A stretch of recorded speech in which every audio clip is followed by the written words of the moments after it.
নমস্কার। ৩রা মে ২০২০ থেকে গতকাল অবধি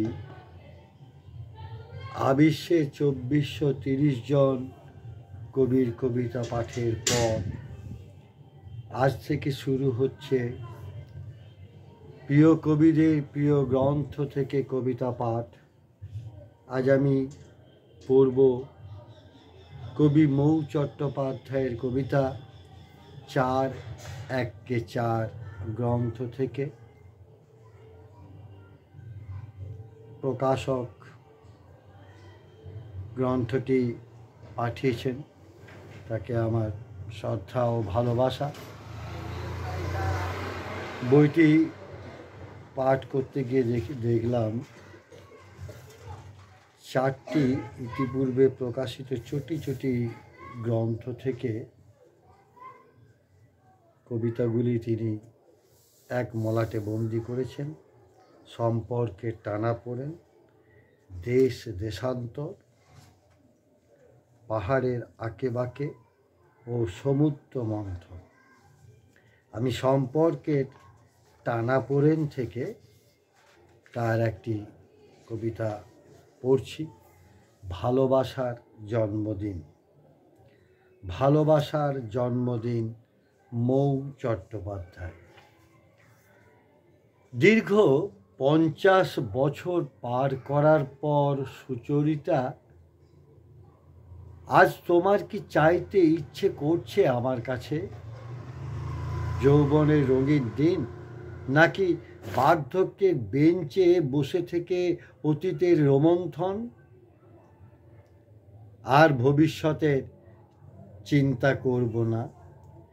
এই বটবৃক্ষকে সাক্ষী রেখে একসাথে পথ চলা শুরু। তারই নিচে ভবিষ্যতে দুহাত দূরে শায়িত হয়ে থাকব। সেদিনই হবে আমাদের ভালোবাসার জন্মদিন। পড়ছি মৌ চট্টোপাধ্যায়ের কবিতা, কবির কাব্যগ্রন্থ ৪-১-৪ থেকে। এরপর আমি পড়ছি দেশ দেশান্তর।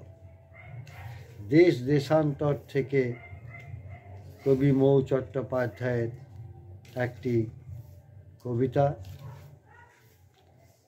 লং মার্চ সরণি। লং মার্চ সরণি। ইতিহাস কত বিদ্রোহ দেখেছে, দেখেছে কত বদ্ধভূমির গান।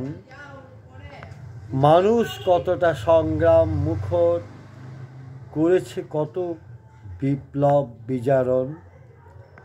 যতই রক্তে শান্তি বিরাজে, রক্তিম আলো যতই ফ্যাকাশে, সব ধুলো মাটি ঝড় হয়ে ওঠে আসে যখন তুফান। এখনো ধমনী উত্তাল কত, শিহরিত কত স্পন্দন। শ্রমিকের মাটি আজও উর্বর, জাগরিত আন্দোলন। রাত্রি শেষে রক্ত গরিমা দ্বিখণ্ডিত জানি, বিপ্লব তবু দীর্ঘজীবী লং মার্চ সরণি।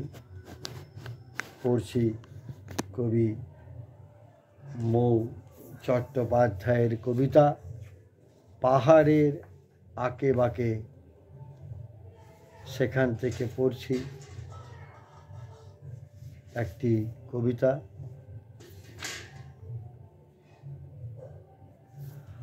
আলোর মানিক। আলোর মানিক। রোদ বলে পাহাড়ের কোলে একটা মানিক যাবে। আমি না হয় ফুটবো ভোরে, হয়েছে মনের আলো। এক বজ্ঞা চাঁদিয়াল যারা দেখেছে অবজ্ঞাতে, তারাই ফুটবে স্বপ্ন হয়ে নিশীথ আলোর রাতে। ও মানুষ, তুমি মাটির কাছে কতটা বলো সমীচীন। প্রকৃতির কাছে আজও রয়েছে তোমার পূর্বপুরুষের ঋণ। এই প্রকৃতির দায়ভারটুকু বহন করতে চাও? মানুষ অরণ্য মুক্ত করে প্রকৃতিরে ফিরিয়ে দাও। বললাম কবি মৌ চট্টোপাধ্যায়ের কবিতা। কবিকে আমার শ্রদ্ধা, শুভেচ্ছা ও ভালোবাসা। কবির জয় হোক, কবিতার জয়।